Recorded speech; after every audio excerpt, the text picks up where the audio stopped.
Ya subía para la 9 persona el yamurin na operasyon del PNP contra el droga este tiempo.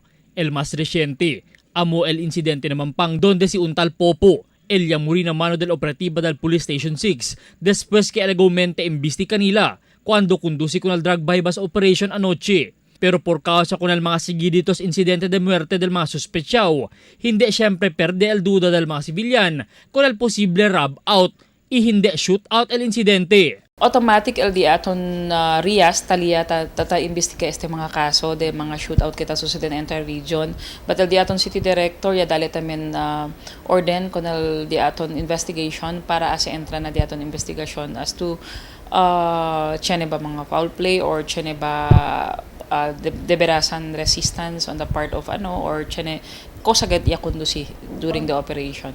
Hindi asigon este tolera el PNP donde lo mismo sila taabla que no quiere sila mata gente. Hindi kita tolera we never plan to kill people. El cosa di aton is bien grande el numbers of surrenderies kaya disir talya pa syempre el di aton esfuerzo.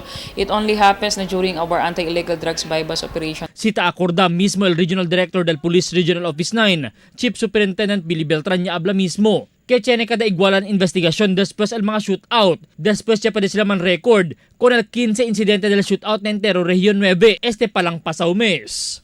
Asigun na PNP, si pwede lang, hindi era sucede este mga insidente de tiro na mga suspetsyaw. Pero el PNP taabla, que mas manada siyempre el tamuri na otro rehiyon komparando akin na Region 9.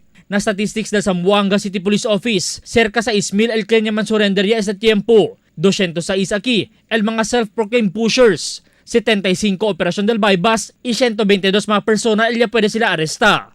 Mas manada komparando na numero del mga kentatumba. Albert Luna, Dateline Zamboanga.